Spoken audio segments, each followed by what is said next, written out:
Hey everybody, Casey Cease here from Lucid Books. I'm here in Atlanta, Georgia with my good friend Matt Ford. Matt is a pastor in Hampton, Georgia, the booming metropolis. Oh my gosh. Booming metropolis of Hampton, Georgia. And he is here to share with us a little bit about his book. I'm not sure if all that's in the title, but I will put it there later. It's called That Deacon Book. And let me see if I can add that. I can't add it now, but I will add it later on in the description. You'll see it, That Deacon Book. And so anyways, I just asked him to come on here since I was in town. We got together, hung out for a little bit, and we're talking about life, ministry, pastoring, publishing, etc. And really wanted to just let you guys have an opportunity to meet him. So Matt, thanks for joining me today. We're sitting awkwardly close for the sake of the screen, but having a good time. Yes. So Matt, tell us a little bit about That Deacon Book. Why did you write That Deacon Book? In short, just because I had to. Several pastor friends and I were talking about the office of deacon in the church, something that churches have to need to deal with because it's biblical. And we were just kind of belaboring and bemoaning the fact that it was really kind of hard to find comprehensive, updated, newer material that was biblical and trustworthy on the topic. And he just kind of did what pastors do, which is sometimes they just, hey bro, and they serious faced me. Yeah. You need to write that. Yeah. And he said he would do it with me. And then I went home and wrote an introduction and then first chapter said, how's this looking? He goes, great. I'm not going to do this with you. You have to do this. So I just wrote it because it's what I needed. It's what he needed. And I figured it was what a lot of other churches would need to. So yeah, absolutely. I really felt like I had to, and I loved to do it too. I had a blast doing it. It's a very rewarding thing to do, but mostly out of necessity. Yeah. You know? So tell us a little about you. How did you get into pastoring, church planning, all that kind of stuff? I taught high school for 10 years on the south side of Atlanta. I grew up in a Christian home, went to college, read Atlas Shrugged by Ayn Rand, and became the smartest man in the universe, and walked essentially functionally away from the Lord. And it wasn't until early in my professional teaching career that I started returning to church. Was going to church kind of grumpy too for a while, kind of praying guiltily and angrily and grumpy. And over time, the Lord was very kind to me and good to me and rescued me. And then sometime in 2008, I recognized, man, I'm not doing what I'm cut out to do, what I'm made to do. It's a good job. Teaching high school English is necessary and wonderful people. Good people need to do that. But it wasn't for me. I was supposed to do something else. And so I became a pastor. It was out of an intense sense of calling that I had to. And then I did that through a local church as a student pastor, and then a small groups, community groups pastor, and then through a longer set of circumstances, a longer story. But I recognized the call to plant a church, and I did in 2012. So you planted a church in 2012. Yeah. How did you end up in Hampton? I had a list of about 6 cities that I was praying over. And at the end of them, there were actually 8 places. The last 2 were places I was praying against. And I say this tongue in cheek, but honestly, I just asked the Lord not to send me to China. But I'd rather you send me to China than Mississippi. Gotcha. If you're from China or Mississippi, no offense. God bless you. No offense, but that's sort of tongue in cheek. But like places like Little Rock, Arkansas, where I have some family, there were no Acts 29 churches. That's a network that you and I are part of. So I was thinking of that. Colorado Springs in Denver, I was praying over and thinking over, and the Lord saw right through that because it was selfish. I was like, beer brewers, craft brewers need Jesus too. The Lord saw right through that. Hampton was on the radar because through some church planting kind of best practices articles, I read that those church planters who tend to do well and bear fruit tend to do so in contexts that they grew up in or they're familiar with. They're already one of those people. Yeah. And I realized that Hampton was about 6 miles away from where I was currently living, but it was far enough away that it was new to me. And so I planted in the little sleepy town of Hampton, and I love it. It's a really weird, strange little pocket, and it's one of my favorite places on the planet. I love living there, and I love doing ministry there. So when you talk about kind of the importance of the deacon and the role of the church, you wrote That Deacon Book because, as you said earlier, you had a friend that needed to think through how to install deacons, equip deacons, and train them. But what made that such an interest to you? Like, how did that come about for you? Probably because it's such a niche. Yeah.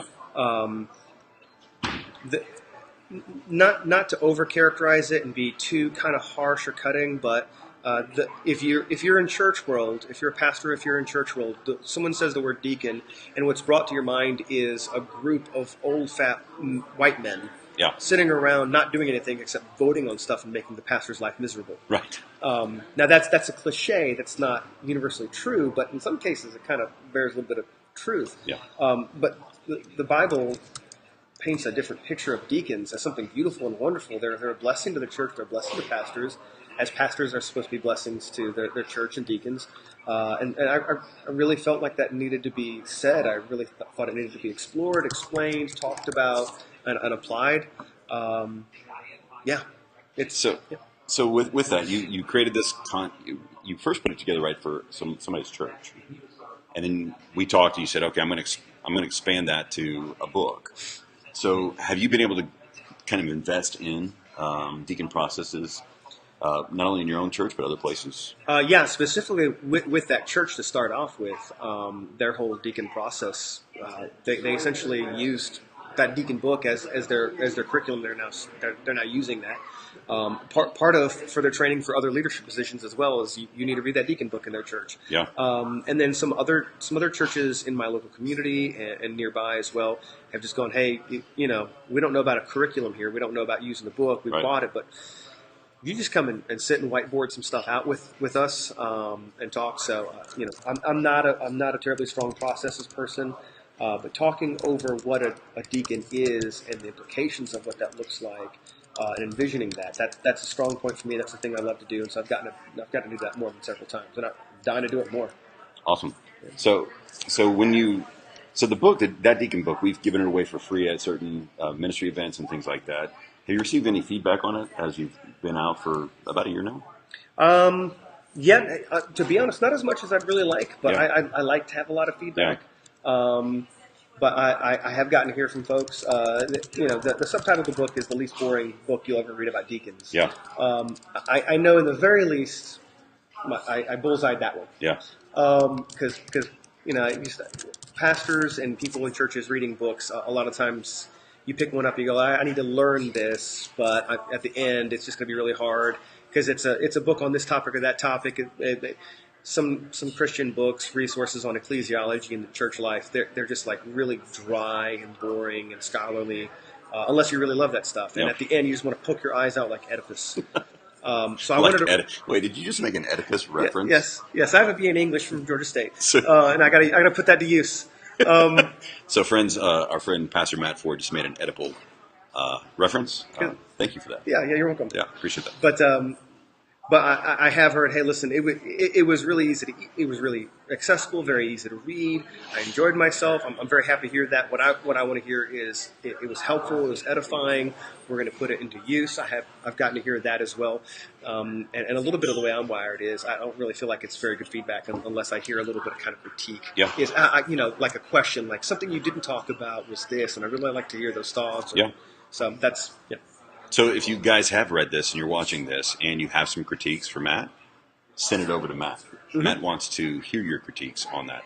And in fact, if you're looking for a deacon book to critique, if you just like to critique stuff, send me a message and I'll send you a PDF of it. How about that? Yeah, sounds good. So you can message Lucid Books and you can say, I would love to critique that man's book on deacons. And, Now, if you find it heretical, don't say anything. Yeah, just keep it to yourself. But I assure you won't find it that. It won't be heretical, but you can actually have a preview copy to look at. So Yep. How do you see it applied for the local church? So it's good for a pastor like myself to read and think through and apply, but what are some other applications you see for your book? To some extent, hopefully it doesn't take the book kind of off of its mission, but I really felt led to pour a lot of leadership philosophy and principles that aren't only relegated to the diaconate, the role of deacon of the church. Okay. I think they're good leadership principles for anyone in the church, for anyone in the church, business, and just in the world of leadership. Yeah. So there's a lot of that philosophy I just poured into it, applying it directly to deacon. So I think that's. What's the question again? Because I just got distracted by it. Yeah, there's a bunch of noises over here in the hotel.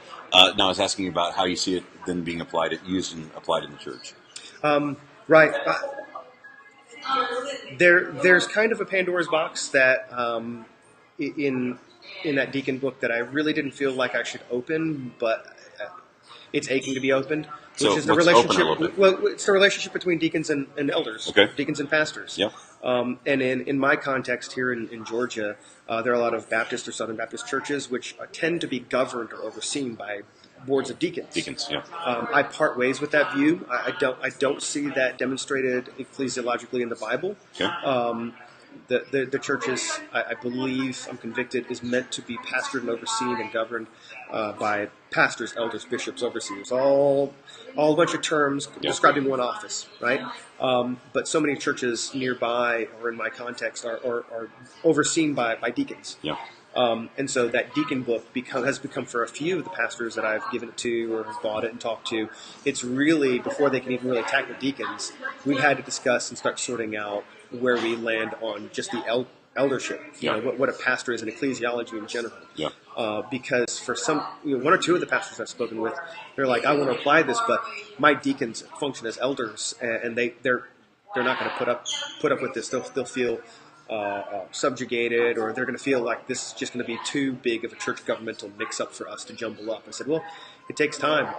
If you listen to anything Pastor John Piper has had to say on elders and deacons, he's been open about saying that when he first took the pastorate at Bethlehem Baptist Church, it took 10 years of lobbying and discipleship and patient mentoring and eldering and everything to move a church that was run by deacons into a model of being led by a plurality of elders and having a healthy group of deacons serving the church and administering ministry to the church. So it takes time, and you'll have bruises and cuts and scrapes, and it'll be difficult and painful, but it's worth it. Absolutely worth it. So what do you see the benefit of having a healthy deacon body or a team of deacons? How does that bless and benefit the church? It definitely helps me. It helps pastors, especially if I'm a church planter. So when we started, I started with a group about the size of a large Mormon family. Right? That's an inside joke that several of us have heard. But it's about 14 adults and Wow. 38 kids. Yeah. And in the beginning, I'm doing everything. Printing things up, typing things out, arranging the chairs, getting everything set up all the time. Because I'm spending all my time, I'm wanting all my members, my brand new church, I'm wanting them to spend their time reading the Bible and start learning how to fellowship and do dinner and life together and obeying the Lord and, not shoot heroin and things. I'm just kidding. But Pass on heroin. Right, but with deacons now, there's a lot of very good things that need to be done that I can do, but if someone else can do them, they should do them so that I can spend my time doing what only the lead pastor should be doing. Yeah. And that's better for me and better for our church. And then deacons end up being really good role models. They become good examples. And if you read that deacon book, that's a big kind of leverage point in identifying. Talk about what a deacon is in the Bible, Paul says, listen, imitate me as I imitate Christ. Right. Deacons are people who we should be able to point to in their character and in the way they live and serve their church.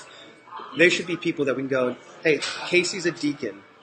I can take anyone in the church and point them at Casey and go, listen, imitate Casey in the way he loves the Lord and follows Jesus and serves his church. Imitate him the way he imitates Christ. And that's the heart and the character of a deacon who loves the Lord, loves the church, and pours their life out in service.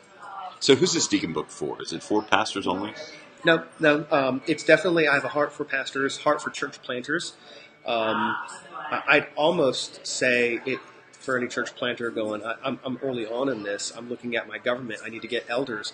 I'd say I don't know which one you would want to put first. It might depend on your context or circumstances, but I definitely say get some deacons ASAP as you're working toward elders. Get deacons going as well. But it is for church pastors and planters, and I don't consider it an exhaustive, like scholarly tome. It's a short, brief book, but I want it to be a primer on what this office is and what it could be for the pastor or church planter who's reading a stack of 8 books right now. You're working through 8 different books. Yeah. I want you to have this as a primer and have what you need to know. And if you're a processes guy, you won't need this book to be your process because you'll figure it out. You'll do that. But I also want it to be the kind of book that that pastor or that church planter can hand to another lay people, to a deacon candidate of some sort, and go, here, read this book. Oh, no, I have to read a book by deacons. Don't worry. You won't want to poke your eyes out like Oedipus, right? The kind of book that just kind of because of the cheeky title, people can go, hey, you read that deacon book? What deacon book? What you deacon go, book? That one. That deacon Who's on book. first? Right. Yeah. Love it. So look for lay people and church leaders who might not have a lot of time and energy on their hands, but they really need to get this information under the belt. So. Yeah, absolutely. So, Matt, thanks so much for joining me today. Thank you for having me. You're watching Lucid Books. What are we going to call it? Lucid Books TV? Lucid Books satellite on Matt in the morning. So, yeah, we're coming to you live from Atlanta, Georgia, talking with Pastor Matt Ford of Restoration City Church in Hampton, booming metropolis. Yes. Of Hampton, Georgia. We have 3 stoplights, one of them brand new. They now have a 3rd stoplight, everybody. So anyways, hey, there's a link in the description here. If you're watching this on YouTube later on, then there's going to be a link in the description as well. You can also go search Amazon, BarnesandNobles.com for That Deacon book and take a look at it. So Matt's also available to come speak at your church and to share more about that process with you. So anyways, thanks so much for tuning in, for watching this, and we'll be coming to you live with more Lucid Books authors and good publishing stuff. Talk to you soon.